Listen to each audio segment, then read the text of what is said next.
அன்பானவர்களே,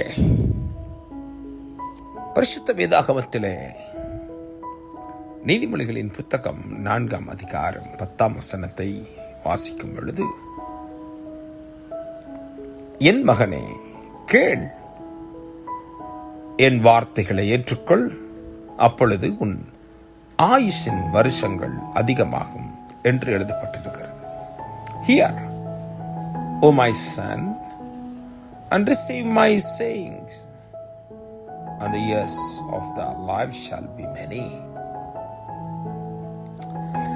என் மகனே கேள். ஆண்டவர் நம்மை அழைக்கும் பொழுதெல்லாம் மகனே மகளே என்றுதான் அழைக்கிறார். விரும்புவதெல்லாம் நாம் அவர் சத்தத்தை கேட்க வேண்டும், செவி சாய்க்க வேண்டும், அவருடைய வார்த்தைகளை ஏற்றுக்கொள்ள வேண்டும். இன்றைக்கு அநேக நேரங்களிலே மகனானேன் மகளானேன் என்று பாட விரும்புகிறோம், ஆனால் அவர் சத்தம் மட்டும் கேட்க விரும்புவது இல்லை. நான் அவருடைய பிள்ளையாம், நான் அவருடைய மகளாக்கும் மகனாக்கும், இதெல்லாம் பெருமைக்கான காரியங்கள். அவர் பெரியவர், பெரியவரின் பிள்ளைகள் என்று சொல்வதிலே பெருமைதான். ஆனால் உண்மையான பெருமை, நான் அவர் சத்தம் கேட்டு அவர் சித்தம் செய்யும் மகன் மகள் என்று நம்மால் சொல்ல முடியுமா? என் வார்த்தைகளை ஏற்றுக்கொள். ஆண்டு சொல்லுகிறதை கவனியுங்கள். என் வார்த்தைகளை ஏற்றுக்கொள். Receive my sayings, O my son.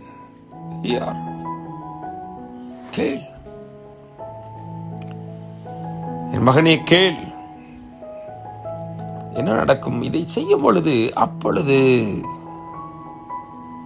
உன் ஆயுசின் வருஷங்கள் அதிகமாகும்.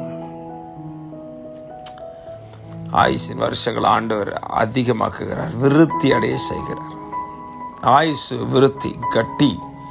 ஆயுசு கட்டிங்கிறத விட ஆயுசு விருத்தி, இதுல ஒரு பெரிய ரகசியமே இருக்கு பாருங்களேன்.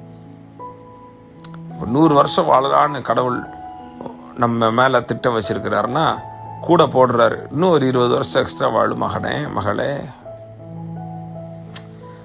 இப்போ ஆயுஷின் வருஷம் சொல்லுவாங்க, அவ்வளவுதாங்க. இன்னும் ஆயுஷின் வருஷங்கள் விருத்தி அடையும். ஆண்டவரிடம் கேளுப்போம். ஆண்டவரே, இந்த ஒரு வாழ்க்கை நல்ல வாழ்க்கையாய், இனிய வாழ்க்கையாய், விருத்தியான வாழ்க்கையாய் மாற்றி கொடுங்க. நிச்சயம் நடக்கும். God bless you. மறவாமல் நினைத்தீரையா, மனதார நன்றி சொல்வே.